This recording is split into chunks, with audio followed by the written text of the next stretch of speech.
Salam, hər vaxtınız xeyir olsun. Bugün sizinlə DİM test toplusunun antropogenez bölməsinin izahını paylaşacağım. Başlayaq birinci sualdan. Soruşur ki, antropogenezin sosial amilləri hansılardır? İkinci sualda isə antropogenezin hərəkət verici qüvvələrini soruşur. Bax, antropogenez insanın təkamülü demək deyilmi? Yəni, insanın təkamülünə hərəkət verici, yəni təkan verən hadisələr nə olmuşdur? Yəni, səbəb, amillər hansı olmuşdur? Bunu biz bioloji və sosial olmaqla iki yerə ayırırıq. Bioloji dedikdə bu Darwinin verdiyi irsi dəyişkənlik, yaşama uğrunda mübarizə və bunun nəticəsi olan təbii seçmə. Sosial amillər dedikdə isə əmək, ictimai həyat tərzi, nitq və təfəkkür. Yəni insanın təkamül etməsinə səbəb olan bioloji amillər və sosial amillər olmaqla iki yerə ayırırıq. Birinci sualda cavab olacaq D variantı: əmək, ictimai həyat tərzi, şuur və nitq, təfəkkür və nitq. Yəni burada isə ümumilikdə hərəkət verici qüvvələrini soruşur. Qarışıq verilib C variantında. Düşüncəli fəaliyyətin ən ali forması təfəkkürdür ki, buna da insan malikdir. İnsan rüşeymində neçə qəlsəmə yarığı var? 3 cüt 6 ədəd. 5-ci sualda soruşur ki, şimpanze və qorillanın hər birində neçə qabırğa var? İnsana bənzər meymunlardan bir dənə oranqutanı çıxın. Onun 12 cüt qabırğası var. Qalanlarda 13 cüt, yəni 26 ədəddir. İnsanda daimi dişlərin sayı 32-dir. İnsana bənzər meymunlarda da 32-dir. Sayına görə də, ixtisaslaşmasına görə də eynidir. İnsanda təsadüf edilən atavizmlər. Nədir atavizm? Ataviz sözünün mənası uzaq əcdad deməkdir. Heyvana məxsus əlamətlə əgər insan doğularsa, biz buna atavizm deyirik. Məsələn, siz heç quyruqlu insan görmüsünüz və yaxud çoxlu məməsi olan və yaxud bədənində çoxlu həddən artıq sıx tük örtüyü olan. Bunlar heyvana xas olan xüsusiyyətdir. Əgər insanda üzə çıxarsa, biz buna deyirik ki, əcdad əlamətidir, yəni atavizmdir. Variantları təhlil edək. Bu atavizm anlayışı bizdə formalaşdı. Məsələn, A variantında yazıb ki, seyrək tük örtüyü. Seyrək başqa, sıx başqa. Seyrək tük örtüyü bu dəqiqə bizim hamımızda var. Rudimentdir, yəni qalıq halında qalıb, heç şeyin yaramır, əhəmiyyətini itirib. Amma atavizm deyil, normal bir şeydir, hamımızda var. Bədənin sıx tük örtüyü çoxməməlilik və quyruqluq. Bu doğru cavabdır. C variantında məsələn diafraqma və qulaq seyvanı var. Diafraqma döş və qarın boşluğunu ayıran əzələli bir orqandır, var. Qulaq seyvanımız var, xarici qulağımızın bir hissəsidir. Qulaq seyvanını hərəkət etdirmək, qulaq seyvanını hərəkət etdirə bilmək atavizm sayıla bilər. Burada yenə seyrək tük örtüyünü çıxıram. Sonra büzdümü görürəm. Burada büzdüm sümüyü rudimentdir, yadda saxlayırıq. Appendix rudimentdir. Belə. 8-ci sualda da məhz rudimentləri soruşur. Rudimentum sözünün mənası qalıq deməkdir. Bəzi orqanlar təkamül prosesində öz ilkin əhəmiyyətini itirirlər, qalıq halında qalırlar və biz bu orqanlara rudiment deyirik. Hansı ki, işlətmədiyimiz bir orqandır. Çoxməməliliyi çıxıram. Buna atavizm dedik. Appendix, kürək sümüyü və quyruq. Kürək sümüyü bizim lazımlı yuxarı ətraf qurşağı sümüyümüzdür, rudiment deyil. Quyruq isə ümumiyyətlə bizdə yoxdur. Əgər quyruqlu insan doğularsa, bu bayaq qeyd etdiyimiz kimi atavizm deməkdir. 3-cü göz qapağı, appendix və seyrək tük örtüyü. Cavabımız bu olacaq. 3-cü göz qapağı, gözümüzü bu dip hissəsində, buruna tərəf olan hissədə o qırmızılığı ki görürsünüz, o 3-cü göz qapağının qalığıdır, rudimentdir. Appendix, kör bağırsağın çıxıntısı, heç nəyə lazım deyil, rudimentdir. Seyrək tük örtüyümüz bizə heç bir fayda vermir, rudimentdir. Belə, digər suala keçək. Əksər məməlilərin bədəninin sıx tük örtüyü ilə örtülməsi onlar üçün səciyyəvi xüsusiyyətdir. İnsan üçün isə atavizmdir. İndi təhlil etdik, üstündə dayanmıram. Əksər sürünənlər üçün səciyyəvi olan, insan üçün isə rudiment olan bir xüsusiyyəti seçməliyik. Mən A variantını çıxacağam. Niyə? Kloaka insan üçün rudiment deyil. Rudiment o vaxt olardı ki, bizdə indi kloaka olardı, istifadə etməzdik. Kloaka bizdə embrional inkişaf dövründə, rüşeym dövründə olur. Bu da normal bir şeydir. Yaranır, sonra itir gedir. 3-cü göz qapağı, bəli, rudimentdir insan üçün. Sürünənlərdə isə mövcuddur. Yəni onların hər gözündə 3 dənə qapaq var. Ümumi 6 dənə. Bu cavabımız olacaq. Çox məməlilik ümumiyyətlə sürünənlərdə yoxdur. İnsan üçün də rudiment deyil, atavizmdir. Sıx, tük örtüyü sürünənlərdə tük örtüyü ümumiyyətlə yoxdur. İnsan üçün də rudiment deyil, atavizmdir. Pulcuq sürünənlər üçün səciyyəvi olsa da, insanda rudiment halda ümumiyyətlə pulcuq yoxdur. Antropomorfozu göstərməyimizi istəyir. Antropomorfoz anlayışı ilə belə yadda saxlayın. Yəni, insana xas olan bir dəyişikliyi istəyir bizdən antropomorfoz dedikdə. Baxaq, məsələn, cavablarda nə verilib bizə? İctimai həyat tərzi yaşamaq uğrunda mübarizə, təbii seçmə, dik yerimə. İnsana, sırf insana aid olan, ilk dəfə insanda baş verən dik yerimədir. Gorilla insana hansı xüsusiyyətlərinə görə daha yaxındır? Bu da əzbərə dayanan bir hissədir. Şimpanzi, gorilla, hippon, orangutan hər birinin bənzərlik xüsusiyyətini əzbərləyirik. Deməli, gorilla bənzəyir bədəninin ümumi nisbətlərinə görə, həmçinin də çanağının, biləyinin, pəncəsinin quruluşuna görə, orangutan qabırğalarının, yəni 12 cüt qabırğasının olmasına görə bənzəyir. Hippon hamar kəlləsinin olmasına görə, yastı döş qəfəsinin olmasına görə bənzəyir və şimpanzi isə kəllənin quruluşu ətrafların ölçülərinə görə bənzəyir. Həmçinin şimpanzinin xromosom aparatındakı nukleotit ardıcıllığı 91% insanınki ilə eynidir. İnsana bənzər meymunlar və insanın əcdadı öz başlanğıcını götürmüşdür. Deyirik ki, ilk primatlar Kaynozoy erasının əvvəlində paleogenda kiçik cücü yeyən məməlilərdən başlanğıc götürüblər. Bunlar pişik boyda qədim əcdad olmuşlar. Sonradan, yəni insana bənzər meymunlar olan parapiteklər buradan yaranmışdır. 17-ci suala baxıram. İnsanın təkamülündə aşağıdakı hansı orqanların irsi dəyişkənliyi nəticəsində insanda aydın nitq formalaşıb? Nitqdə rol oynayan nədir? Ağız aparatımız və səs tellərimiz. Buna görə də götürürük qırtlaq və ağız aparatı, hansı ki səs telləri qırtlaqda yerləşir. 18-ci sualda deyir, onurğa sütununun S-vari əyilməsi, oma sümüyünün möhkəmlənməsi nəyin nəticəsində baş vermişdir? Dik yerimək. Uşaqlar, bax, antropogenezdə tez-tez deyəcəyik insanın dik yeriməsini. Belə formalaşdırın beyninizdə. Bir meymun fikirləşin, necə ön ətrafına istinad edərək əyilmiş vəziyyətdə gəzir. Bu onun onurğasıdır. O qədər əyilir ki, ön ətraflarının üzərində yeriyir çünki. İnsan isə dik yeriyir. Artıq onun onurğası S şəkillidir. Dik yeriməklə əlaqədar insanda çox dəyişikliklər baş verib. Belə ki, onun aşağı ətrafı artıq daha güclənib, aşağı ətraf sümükləri və s. Oma sümüyü daha möhkəmlənib. Artıq onurğası bax belə oraq şəkilli deyil, əyilmiş vəziyyətdə deyil, S şəkillidir. Tağ şəkilli ayağı var, hansı ki bu yerdən alınan təkanları zəiflədir. Bunların hamısı dik yerişə keçməklə əlaqədardır. Əlavə olaraq dik yeridiyi üçün, əllərinlə artıq yerimədiyi üçün, əlləri yeriməkdən azad olduğuna görə əlləri ilə başlayıb əmək alətləri hazırlamağa ki, bu da insanın təkamülünə səbəb olan sosial amildir. Mücərrəd təfəkkür hansı canlılara məxsusdur və o nəyin sayəsində yaranmışdır? Mücərrəd təfəkkür insandadır, yalnız insanda və nitq ilə əlaqədardır. Antropogenezin sosial amillərinə aid deyil, yaşamaq uğrunda mübarizə, çünki bu bioloji amildir.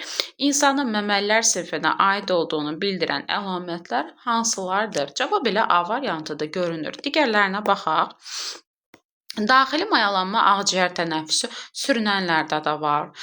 2 qan dövranı amfibilərdən etibarən onurğalıların digər qruplarında mövcuddur. Daxili mayalanma dediyim kimi yenə var, məsələn, sürünənlərdə və yaxud başqa quşlarda. 2 qan dövranı yenə var, yəni məməlilər sinfinə aid olduğunu bildirən deyil. 22-ci sualda da deməli, baxın, yenə A variantı. Əzələli diafraqma, hansı ki döş və qarın boşluğunu ayıran orqandır. 3 cüt eşitmə sümüyü, hər qulaqda 3 dənə sümüyün olması və süd vəzlərinin olması insanda var və məməlilər sinfinin xüsusiyyətidir. Məsələn, Ağciyərlər, 4 kameralı ürək. Bu sırf məməlilər sinfinə aid olan xüsusiyyət deyil axı. 23-ə baxırıq. İnsanın normal fərdi inkişafı zamanı kloaka. Məsələn, sürünənlərin, quşların, amfibilərin, ifrazatının, deyək, cinsiyyət vəzlərinin axarının açıldığı kloaka bizdə yoxdur. Yoxdur bizdə. Bizdə sidik kisəsi də sidik kanalına açılır. Aydındırmı? Və yaxud həzm kanalının sonu, düz bağırsağın sonu anus vasitəsilə xaricə açılır. Kloaka yoxdur bizdə. Amma olur embrional inkişaf dövründə, yəni ana bətnində olanda, biz rüşeym olanda bizdə kloaka olur. Yəni rüşeym mərhələsində olur, yox olur, çıxır gedir, qalmır. Yəni bizdə bu da normal bir şeydir. Antropomorfozlara aid deyil döş qəfəsinin olması. Təkrar deyirəm, yəni insanda ilk dəfə yaranmayıb axı döş qəfəsi. İnsanın təkamül dəyişikliyi deyil axı, artıq sürünənlərdən etibarən döş qəfəsi mövcuddur. Digər variantlara baxın, dik yerimə. Dik yeridiyi üçün onurğa sütunu möhkəmlənib, ayaqaltı tağ meydana çıxıb. Əla. Çənə aparatı da qidalanması, daha yumşaq qidalanması ilə əlaqədar yüngülləşib. Antropomorfozlara aid olanı bu dəfə soruşur. Deməli, 4 kameralı ürək artıq bütün məməlilər sinfində var. İstiqanlığı meydana çıxması, həmçinin quşlar, məməlilər istiqanlıdır.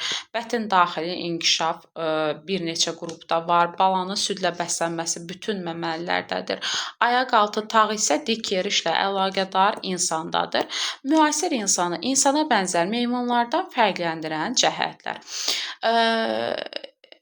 Bax, insan bir dəfəlik yadımızda saxlayırıq. Necə fərqlənib? Hansı ki, Avstralopiteklər bacarıqlı insanlara başlanğıc veriblər də. Onlar başlayıblar bacarıqlı insanlar, hansı ki, Avstralopiteklər bacarıqlı insanlarla əvəz olunub. Həmin o bacarıqlı insanlar, Homo habilis artıq əmək alətləri hazırlaya bilirdi. Əmək alətləri hazırlaması ilə də insana bənzər meymunlardan fərqlənir. Bir mənalı olaraq meymun əmək aləti hazırlaya bilməyib. İnsan dik yeriyib, əlləri boş olub və əmək alətləri hazırlamışdır. Cavab oldu burada B variantı. 27-ci sualda müasir insanla insana bənzər meymunların oxşar cəhətlərini istəyir. A variantında yazıb ki, üz şöbəsinin beyin şöbəsindən kiçik olması. Bəli, insanda beyin şöbəsi böyükdür, üz şöbəsi kiçikdir. Amma bu oxşar xüsusiyyət deyil. Çünki insana bənzər meymunlarda kəllənin üz şöbəsi beyin şöbəsindən iridir. Həmişə belə məntiqlə yadda saxlayın ki, insana üzdən çox beyin lazımdır da, elə deyilmi? Beyin şöbəsi daha iridir bizdə. B variantında da əmək alətləri düzəltmə. İnsana bənzər meymunlar bir mənalı olaraq əmək aləti düzəldə bilməyiblər. Ali sinir fəaliyyətinə görə oxşardılar. Yəni onlarda da sinir sistemi kifayət qədər yüksək inkişaf etmişdi və diş sayı və dişlərin ixtisaslaşması da eyni idi. Onurğanın əyrilikləri fərqlidir. İnsanda S şəkilli 4 əyriliyə malik onurğa sütunu var. Sonra baxaq, Y-də də qolların uzunluğu tağ şəkilli ayaqaltı məsələn insandadır. Bunlar fərqli xüsusiyyətlərdir. Cavab olacaq C variantı. Baxırıq indi 28-ci suala. Antropogenez nədir? İnsanın formalaşması tarixi inkişaf prosesi deməkdir. Antropos insan mənasına gəlir zaten. Yəni insanın inkişafından biz burada danışırıq. Genezisdə mənşə, doğulma deməkdir. İnsanın mənşəyini, insanın təkamülünü öyrənən sahəsinə antropologiya deyirik. Cavab oldu C variantı. 29-a baxıram. Şəkildə göstərilən bir aylıq rüşeymin 3 cüt qəlsəmə qövsü varsa bu insandır. İnsanda bir aylığında 3 cüt qəlsəmə qövsünə rast gəlinir. 30-cu suala baxıram. Şimpanzedə onurğa sütununda neçə döş fəqərəsi var? Gorillanın onurğa sütununda neçə döş fəqərəsi var? Bir dənə orangutanda 12-dir. 12-dir. Şimpanze ilə qorillada 13-13-dür. 13-13. 30-da B variantı, 31-də Y variantı. 32-ci suala baxıram. İnsan ontogenezində hansı daha sonra formalaşır? Sinir sistemində bu haqda danışmışıq. Ən sonda formalaşan qabıqdakı bu qırışlardır. Yəni ən cavan hissəsi odur. İnsanda atavizm hesab oluna bilər. Baxın. 5 müxtəlif yumurta əkizinin doğulması insana xasdır ki, bir dəfəyə, yəni hamiləlik dövründə bir övlad dünyaya gətirsin. 5 müxtəlif yumurta əkizinin dünyaya gətirmək bu artıq əczad əlamətidir. Yəni insan pişik deyil ki, başa düşdünüz? Yəni əczad əlamətidir onun üçün. Rudimentar tükörtüyü, yəni adından göründüyü kimi rudiment qalıq halındadır bu, atavizm deyil. Dişlərinin sayı azalmır, belə bir şey yoxdur. Süd dişi olur 20, dalınca da 32 çıxır, diş sayı azalmır. Tək uşağın doğulması normaldır. Dölsüzlük belə bir şey yoxdur. Cavab oldu A variantı. Hansı əlamətlərin yaranması və inkişafı həm insan, həm də insana bənzər meymunlar üçün atavizm hesab oluna bilər? Yəni biz burada elə bir xüsusiyyət seçməliyik ki, həm insanda, həm insana bənzər meymunda atavizm hesab olunsun. Baxın, məsələn, B variantından birinci başlamaq istəyirəm. Yazıb ki, həddindən artıq tüklənmə. Meymun tüklü olar da zaten. Bu meymun üçün niyə atavizm olsun ki? Birinci bunu seçirik. Və bir də quyruğu burada xüsusi təhlil eləmək istəyirəm. İnsana bənzər meymunların da quyruğu olmayıb. Yəni onların da quyruğu yoxdur, insanın da quyruğu yoxdur.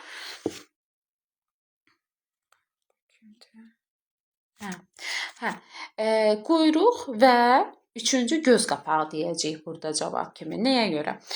Quyruq həm insanda, həm insana bənzər meymunda yoxdur. Yəni insan da quyruqsuzdur, insana bənzər meymunda.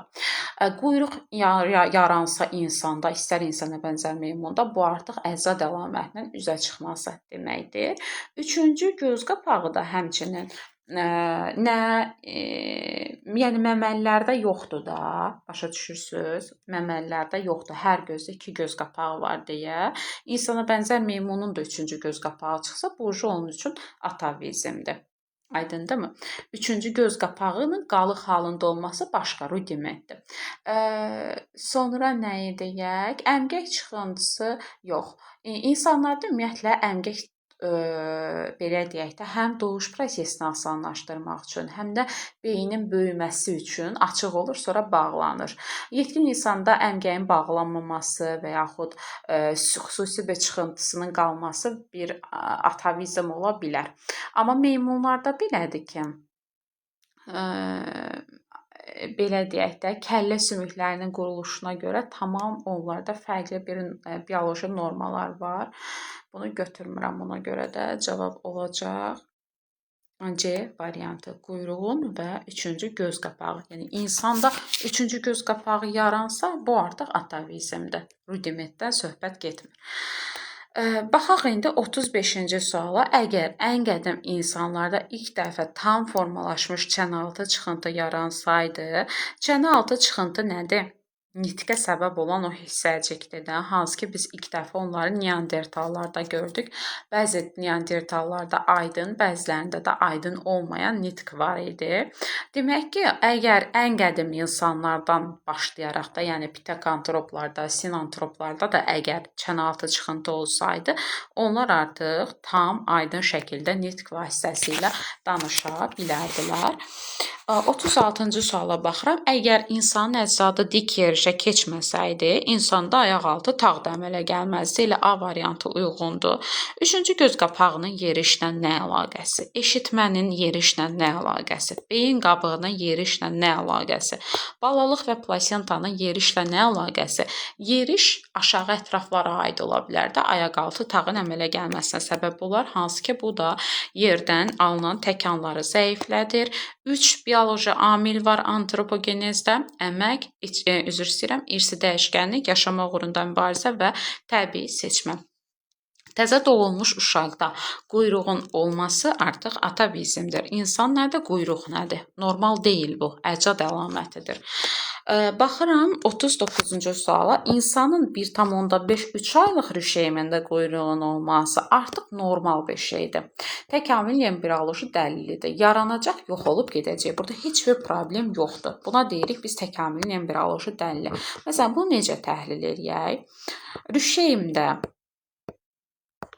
sıx tükörtüyü, seyrək tükörtüyü, bir də sıx tükörtüyü. Rüşeymdə sıx tükürtüyü var deyirsə, bu da normal bir şeydir. Ana bətnində bədənimiz çox sıx tüklərlə örtülü olur və doğuşa yaxın artıq bunların çoxsu tökülür. Hətta erkən doğulmuş uşaqlarda, məsələn 7 aylıq doğulmuş uşaqlar daha tüklü olurlar. Belə də yadınızda saxlaya bilərsiniz. Seyrək tükürtüyü hal-hazırda bizim bədənimizdə olan tükürtüyüdür ki, buna biz rudiment orqan deyirik. Sıx tükürtüyü isə insanda olarsa bu atavizmdir. Birinci təkamülün embrioloji dəlilidir. İkinci rudimentdir. Üçüncü isə atavizmdir. 40-cı sualda isə rudiment olmayanı soruşur. Üçüncü göz qapağı hal-hazırda qalıq halında var bizdə rudimentdir. Qulaq seyvanını hərəkət etdirə bilən əzələlər, həmçinin apendik, yoxdur belə bir şey ümumiyyətlə. Apendiks rudimentdir, ağıl dişləri rudimentdir, çox uşaqlılıq isə atavizmdir. Rudiment sayılmır, Y variantı. 41-ci suala baxırıq. Meymunun insana çevrilməsi prosesində ilkin mərhələdə hansı amillər daha çox təsir göstərmişdir? Kimdir?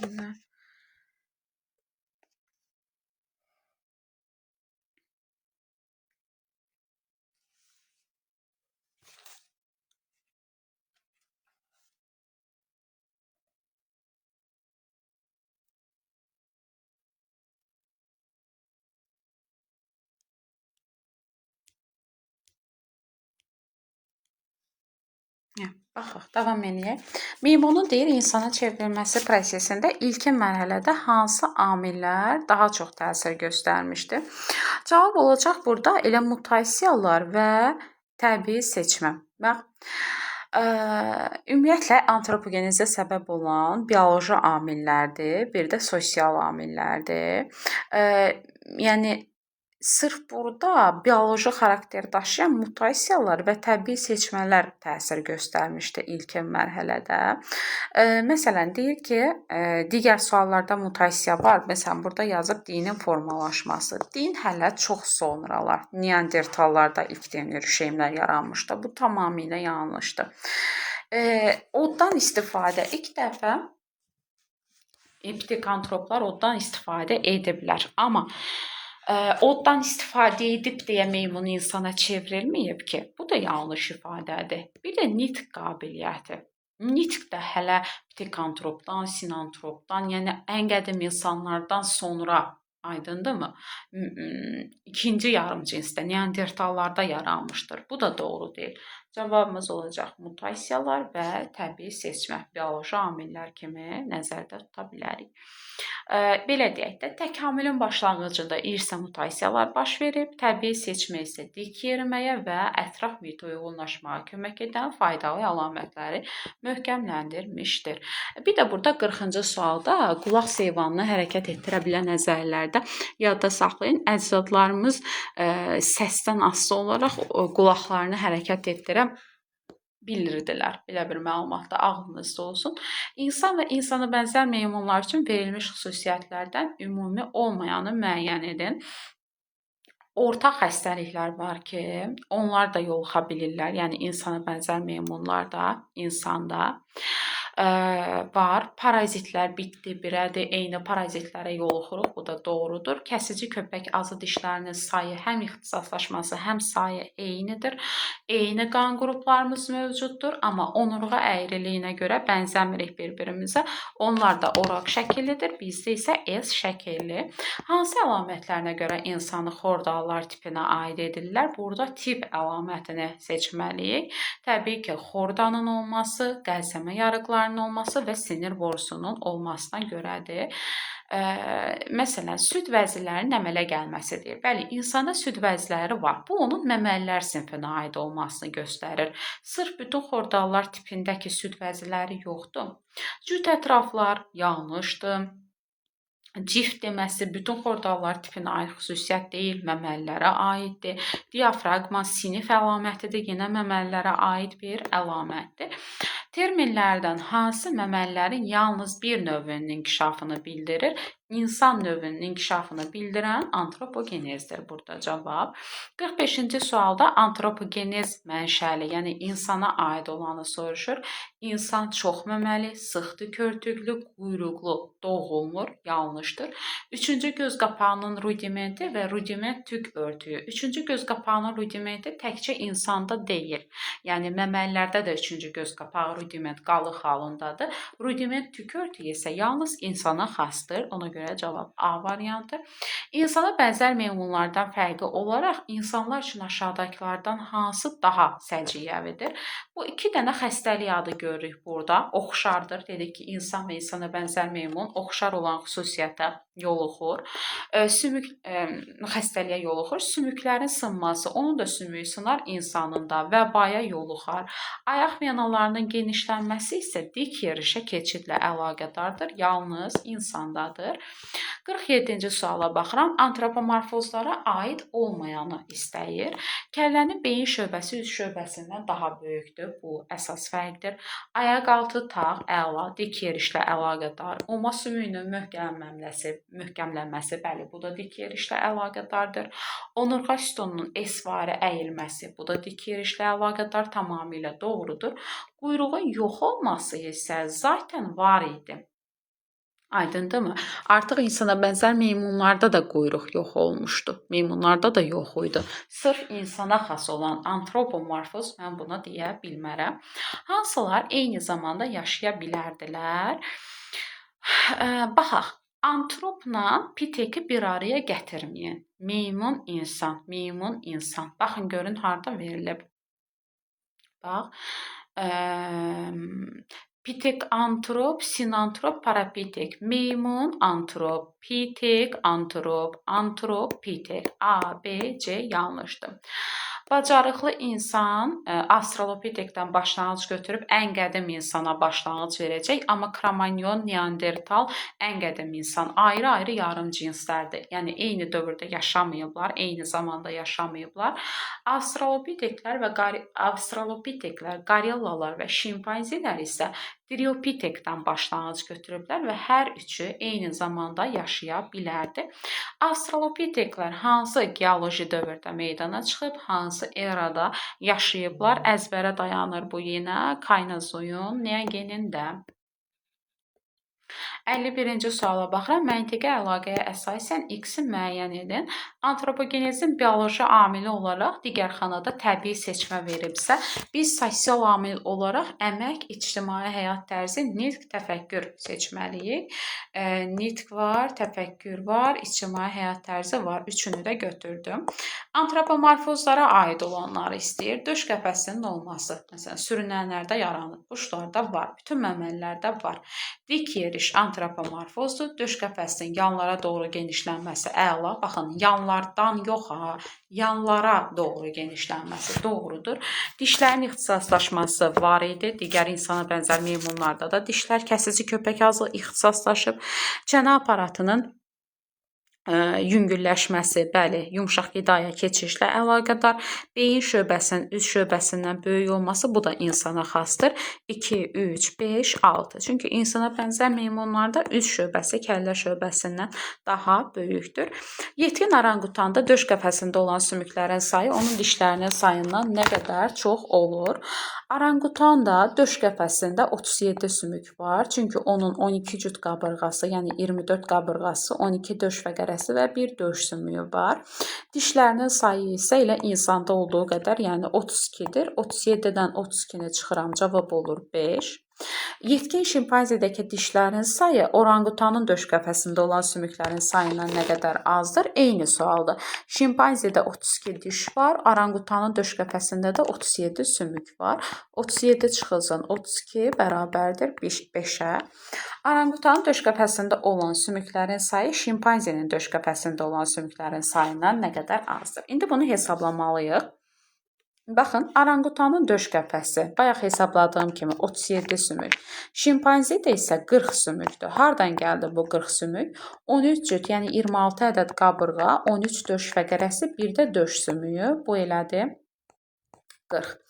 56-cı suala baxıram. Oranqutanın döş qəfəsində olan sümüklərin sayı qorilanın döş qəfəsində olan sümüklərin sayından nə qədər azdır? Eyni sualdır. 40 çıxılsın 37 bərabərdir 3-ə. 57-ci sualda yetkin oranqutanda daimi dişlərin sayını və qabırğalarının sayının fərqini istəyir.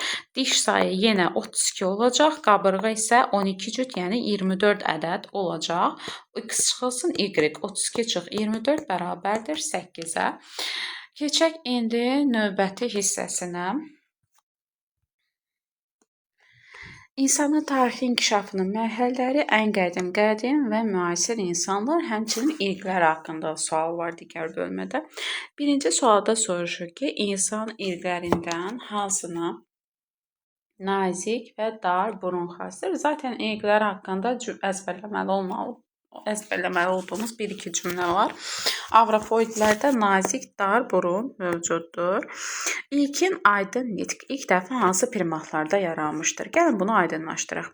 Səhvən uşaqlar elə bilirlər ki, bax, biz bilirik ki, Neandertalda çənaltı çıxıntı var idi, Kromanyonda da var idi. Elə bilirlər ki, Neandertalda çənaltı çıxıntı yaranıb, amma nitq aydın olmayıb. Elə şey yoxdur. Artıq çənaltı çıxıntı varsa, aydın nitq də mövcuddur. Yəni, Neandertallarda artıq ilk dəfə nitq, hətta aydın nitq yaranmışdır. Antropogeniz prosesi neçə mərhələyə bölünür? Ən qədim ilk müasir insanlar 3 mərhələyə ayıracağıq bunu. Dördüncü sualda hansının daha qədim olduğunu soruşur. Neandertal insandır, sinantrop insandır, bacarıqlı insandır. İnsanları çıxaq, biz insana bənzər meymun seçək də qədim olsun deyə. Avstralopitek və parapitek. Ardıcıllıq belə olub. Parapitek başlanğıc verib hippona, orangutana, driopitekə. Driopitek başlanğıc verib qorillaya, avstralopitekə, şimpanziyə. Yəni parapitek daha qədimdir. 5-ci sualda da yenə hansının daha qədim olduğunu soruşur. İnsan çıxdı.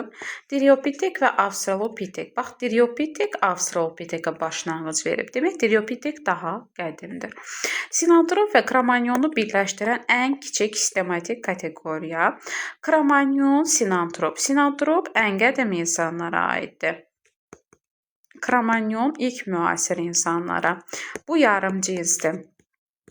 Bu da yarım cinsdir. Yəni, yarım cinsinə görə bir-birinə fərqlənirlər, amma eyni cinsə, insan cinsinə aiddirlər. Baxaq 7-yə azıxantroplar. Azıxantropların, bax, birinci nə gördüm? Çənaltı çıxıntıya malik olmuşlar. Yanlışdır. Nitq qabiliyyəti yaranıb ilk dəfə Neandertallarda. Əmək aləti bəzəməyiblər. Bu kromanyonlarda idi.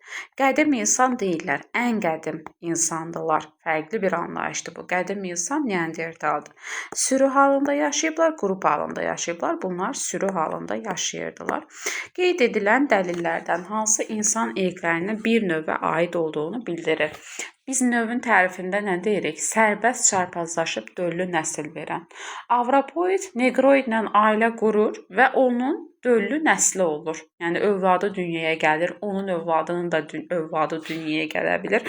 Yəni, əgər insan insanla əgər çarpazlaşa bilirsə, övlad dünyaya gətirə bilirsə, demək ki, bunlar eyni növə aiddirlər. Sort və cinslərin yaranma tarixi hansı dövrdən başlayır? Burada insanın seleksiya işi aparmasından söhbət gedir. Bitki sortu, heyvan cinsi, insanın yaratdığı bu vahidlər insan yaranandan sonra ola bilər. Demək ki,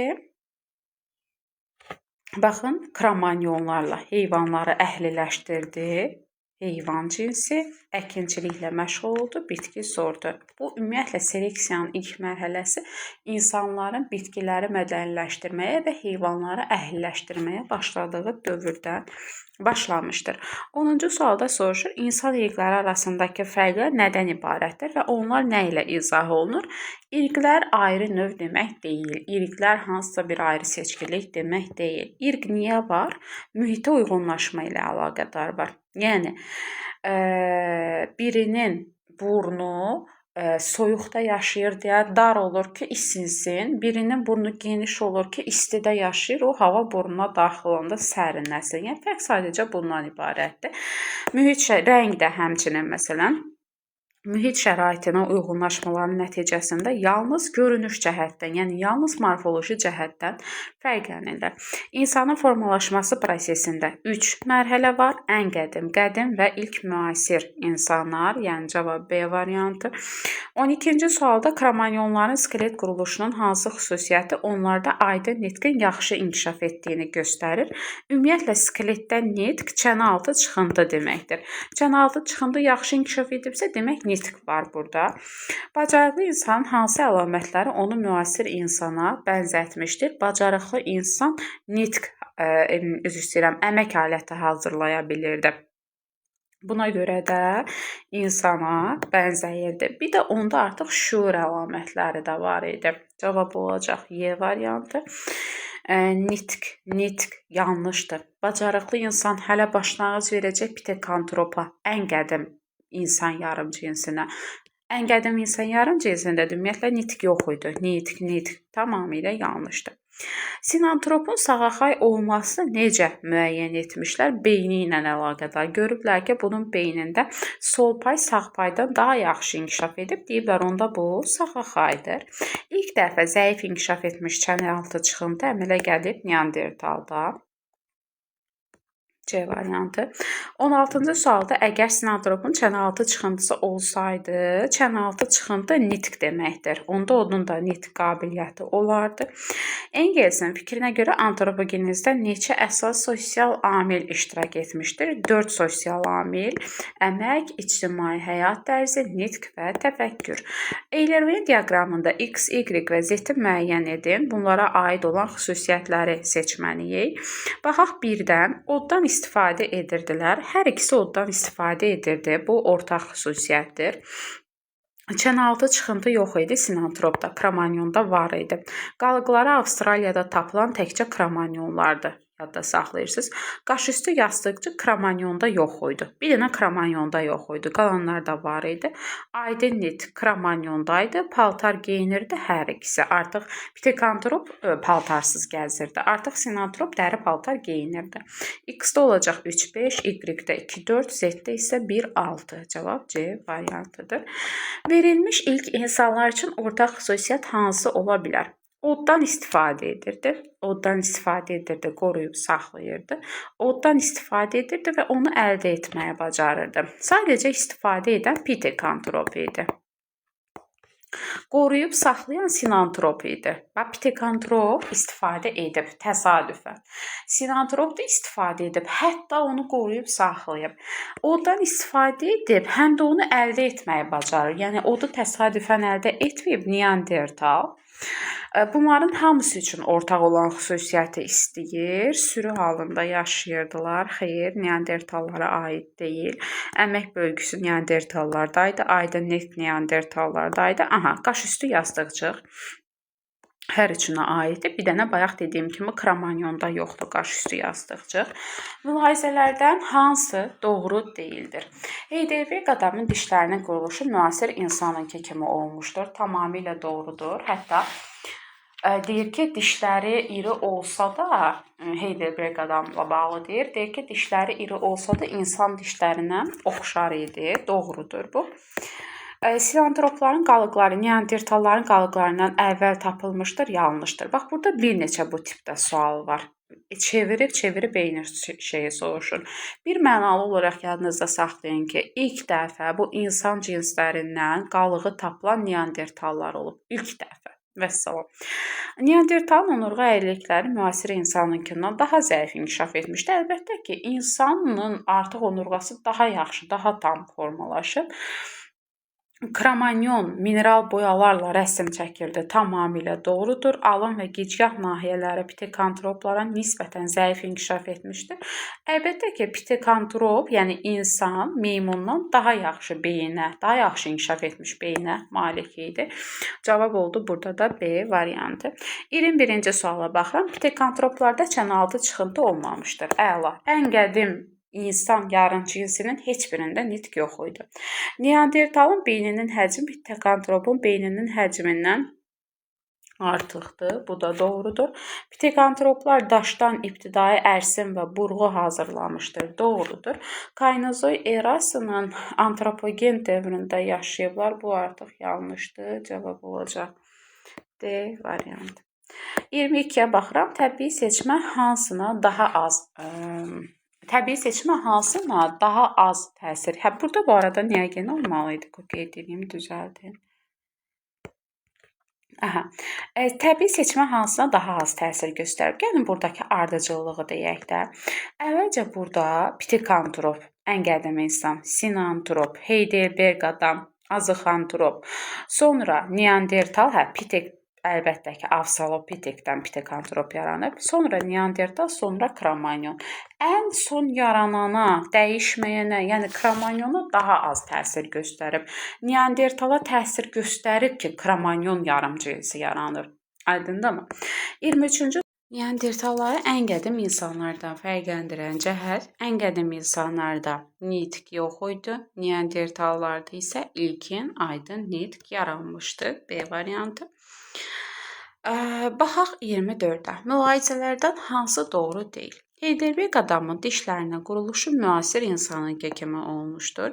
Tamamilə doğrudur. Hətta indi dedik ki, iri olsa da insanınkına bənzər idi. Sinantropların qalıqları neandertallardan əvvəl tapılmışdır. Bayaq dediyimiz kimi bu yanlışdır. Qalıqları ilk dəfə tapılan neandertal olmuşdur. Mülahizələrdən hansı doğru deyil? Baxaq A-ya. Avstralopiteklər Kaynozoy erasının yalnız antropogen dövründə yaşamışlar. Xeyr, neogen də olacaq burada. Doğru deyil A variantı.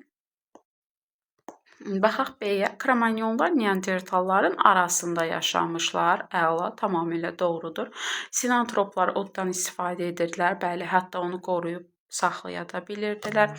Pitekantroplar daşdan ibtidai ərsin burğu düzəldiblər. Mimik əzəlləri inkişaf edib. Tamamilə doğrudur.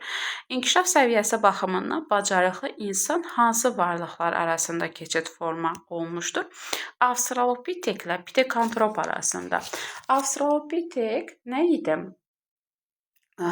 Onun bir qrupu hansı ki artıq belə deyək, özünü müdafiə etmək üçün əmək alətləri düzəldə bilmişdi. Biz buna bacarıqlı insan deyirik. Həmin bacarıqlı insana başlanğıc verib ən qədim insanlara. D variantı. 27-ci suala baxıram. Avstralopiteklər parapiteklərlə nə üçün rəqabətdə ola bilməzdilər? Çünki ayrı-ayrı tarixi zamanlarda yaşayıblar. Parapitek bax başlanğıc verib hibbona, orangutana, diriopitekdən yaranıb avstralopitek. Avstralopitek hardadır, parapitek hardadır? Ona görə C variantı olacaq cavab. Qorillalar insanların əcdadı hesab olunmur. Niyə? Bax, bizdə bu zəncir belə olmalıdır. Hər dəfə yazıram. Parapitekdən hibbon, orangutan, diriopitek. Bunlar kor şaxədir. Diriopitekdən də qorilla, avstralopitek, şimpanze. Avstralopitekdən insan deyirik. Yəni insanın bilavasitə əcdadı avstralopitekdir. Niyə qorilla deyil? Çünki insan avstralopitekdən yaranıb, qorilla diriopitekdən. Yəni onların birgə təkamülü diriopitek səviyyəsindən artıq bir-birindən ayrılıb. Hansılar eyni zamanda yaşaya bilərdilər? Baxın, hibbon, orangutan, diriopitek. Çünki hər ikisi parapitekdən başlanğıc götürüblər. Cavab A variantı. 30-cu suala baxıram. Kromanyona aid olan düzgün xüsusiyyətləri istəyir bizdən. Birinci nə deyir? Beyninin həcmi 1400 yox, 1600. Çənəaltı çıxıntı yaxşı inkişaf edib, tamamilə doğrudur. Artıq neandertaldan fərqli olaraq onun çənəaltı çıxıntısı yaxşı inkişaf etmişdi. Beyninin həcmi 1600 doğrudur. Qalıqları ilk dəfə Afrikada yox, Avropada, Fransada tapılıb. Yava adasında da tapılmayıb, səhvdir. 2 2-3 doğru olacaq burada. Burada isə sinantrop haqqında doğru olanları istəyir. Beyninin həcmi 1600 kromanyona aiddir. Çənəaltı çıxıntı ümumiyyətlə yox idi. Qaşüstü yastıqcıq doğrudur. Ən qədim insanda da deyəcəksiniz qaşüstü yastıqcıq. Neandertalda, yəni qədim insanda da var idi. Kromanyonlarda yox idi. Beynin sol payı sağ paya nisbətən daha yaxşı inkişaf etmişdir. Doğrudur. Ona görə də sağa xay idi. Qalıqları ilk dəfə Fransada tapılıb. Bu isə yanlışdır. Çünki deyirik ki, ilk dəfə Çinin Pekin yaxınlığında tapılmışdır. Düzgün olacaq 3 və 4. 32-ci suala keçək. Döş qəfəsindəki sümüklərin sayı insanla eyni olan insana bənzər meymunlar oranqutanlardır. Çünki onların da 12 cüt qabırğası var, insanın da. Başlanğıcını parapitekdən götürülüb. Bəli, parapitek başlanğıc verib hippona, orangutana və triopitekə. 1 doğrudur. Quyruq fəqərələrinin sayı daha çoxdur, yanlışdır. Hipponla birlikdə eyni şaxədən başlanğıc götürüb, düzdür. Hippon, orangutan ikisi də parapitekdən başlanğıc götürüb. Başlanğıcını triopiteklərdən götürüb, yanlışdır. Görürsünüz, parapitekdən götürüb. Oma fəqərələrinin sayı minimum 5 ola bilər. Doğrudur. Çünki insana bənzər meymunlarda oma fəqərələrinin sayı 5-6 olur. Minimum 5, maksimum 6. Cavab olacaq 1, 3 və 5. 33-ə baxıram. Yalnız antropogen mənşəli olan, yəni yalnız insana aid olan səs meymunda da var. Yəni meymun da səs çıxardırdı. Nitq insana aiddir. Daxili mayalanma insana bənzər meymunlarda da var. Esvari əyrilik insandadır. Nitq mərkəzi insandadır. Qulaq heyvanı məməlilərdə də var ümumi. 2, 4 və 5 düzgün cavab olacaq. Meymunları istəyir bizdən pitekləri seçin. Bax, pitek, pitek, pitek. Pitek sözünün mənası meymun deməkdir. Burada çaşmırıq, antrop var. İnsan deməkdir bu. 3, 5, 6 olacaq. Homo cinsinə aid olanları da deyəndə, yəni insan cinsinə aid olanları da deyəndə antropları seçirik. Antrop, insan, antrop. Yəni 1, 3 və 5. 36-ya baxıram. Aha, doğru olanları istəyir bizdən.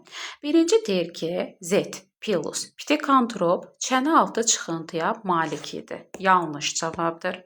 Yəni pitekantropda çənə altı çıxıntı yox idi. Birincini götürməyəcəm. K, 50-100 nəfərlik qruplarla yaşayırdılar. Pitekantropa aid deyil deyir. Demək düz deyir. Bunu mən götürəcəm. Sonra ümumiyyətlə, yadınızda saxlayın, 50-100 nəfərlik qrupları biz deməli, neandertallar da deyirik. Onlar yaşayırdılar 50-100 nəfərlik qruplarda. El mənfi yazıb, yəni səhvdir. Sağ payı sol paya nisbətən yaxşı inkişaf edir. Xeyr. Sinantrop sağa xay idi. Sağa xaydırsa sol saydan, sağdan daha yaxşı inkişaf edib. Səhvdir. Burada da səhv işarəsi qoyub. Demək 3-ü də götürəcəm. 2-ni götürdüm, 3-ü götürdüm. 4-ə baxıram. M, əmək alətlərini bəzəyirdilər. Yanlışdır. Burada isə pilus verib. Sinantrop əmək aləti bəzəmirdi. Bu kromanyonlardaydı. Z, qədim insanlara aiddir. Pitekantrop qədim insana deyil, ən qədim insana aiddir. Səhvdir bu da. M, qaşüstü yastıqcıqları var. Sinantrop üçün doğru olan xüsusiyyətdir. Bunu da götürəcəm. 2, 3 və 6. 37-ci suala baxıram. Uyğunluğu müəyyən edin. Paltar geyinmirdi pitekantrop. Artıq ən qədim insanın birincisi, yəni pitekantrop geyinmirdi. Ondan sonra gələn sinantrop geyinirdi. Qaşüstü yastıqcıqları olmayıb, bir dənə kromanyonların. Mitoxondri DNT-si müasir insana çox yaxın olmuşdur. Bu neandertallara aiddir. Qalıqları ilk dəfə İspaniyada tapılıb yenə neandertallar. Oddan istifadə etmiş, lakin onu əldə etməyə bacarmayıb pitekantrop. Cavab olacaq 1-də A, Y, 2-də C, D, 3-də isə B variantı. Neandertal həmişə qarışdırılır ki, Almaniyanın Neander çayı vadisi Almaniyada tapılıb. Yox, orada tam halda tapılıb. İlk dəfə tapılıb İspaniyada. Y və Z-in müasir nümayəndələrinin döş qəfəsindəki sümüklərin sayının bərabər olduğunu bilərək sxemə əsasən uyğunluğu müəyyən edin. Burada Parapitekdən başlanğıc götürən hippon, oranqutan və driopitekdir. Yəni ya X ya Y. Biri hippondur, biri oranqutan. Biri hippondur, biri oranqutan. Necə tapıram? Y-in döş qəfəsindəki sümüklərin sayı bərabərdir. Y-də də, Z-də də. Onda mən deyirəm ki, X oranqutandır, Y hippondur, Z-də şimpanzedir. Driopitekdən başlanğıc götürən avstralopitek, qorilla, şimpanzedir. Nəyə görə Y və Z-i bərabər götürdüm? Çünki o orangutanda döş qəfəsində 37 sümük var, insanla eyni. Hippon və şimpanzedə isə 40 var. Aydındırmı? İndi uyğunlaşdıraq. X orangutandır, yəni C, Y hippondur, B, Z şimpanzedir, D. 1-də C, 2-də B, 3-də də D variantı. 39-a baxırıq. Burada sadəcə yerləşdirəcəyik ən qədim və ilk müasir insanları. Üstündən keçək tez-tez. Ən qədim insanları da pitekantrop, sinantrop deyə bilərik. Dəri paltar geyinirdisə, bura sinantropu yazacağam. Bura pitekantropu. Çünki pitekantrop paltar geyinmirdi. Burada qədim insan olmalıdır. Qədim insan da neandertaldır. Və ilk müasir insanlar da kromanyonlardır. İndi rəqəmlərlə yazaq. 3, 6, 5, 2, 1 və hansınsa deyəsən səhv yazdım. Kromanyon. 3, 6, 5, 2, 1, 4 ardıcıl şəkildə belə olmalıdır. Soldan sağa birinci yazdım, sonra aşağıdan yuxarı, yuxarıdan aşağı. Aha. Sonra parapitekdən başlanğıc götürənləri yazmalıyam. Yenə hippon, orangutan, driopitek. Baxın. X, Y, Z olacaq hippon, orangutan, driopitek. Dəqiq olaraq Y-ə mən driopitek yazıram. Çünki başlanğıc verən qorilla, avstralopitek, şimpanzeyə o olub. Elin də dəqiq olaraq avstralopitek olduğunu yazıram. Çünki bacarıqlı insana başlanğıc verib. İndi bax, X-in müasir növlərinin 12 döş fəqərəsi var. Demək, X orangutandırsa, Z-də hippondur. Və M-in müasir növləri kəllənin quruluşu və ətrafların ölçülərinə görə insana bənzəyir. Demək, buna mən şimpanze deyə bilərəm. K-da olur qorilla. İndi gəlin sırayla yazaq. X orangutandır, yəni 6. Y driopitekdir, yəni 1. Z hippondur, yəni 4. M şimpanzedir, yəni 3. K qorilladır, yəni 5. L isə avstralopitekdir, yəni 2. 6, 1, 4, 3, 5, 2. Və salam, bununla da antropogenez bölməsini tamamilə bitirmiş olduq. Ümid edirəm ki, sizin üçün faydalı oldu. Kanala abunə olmağı, rəy yazmağı, videonu bəyənməyi unutmayın. Əgər faydalı olduğunu düşünürsünüzsə, yoldaşlarınızla da bu videonu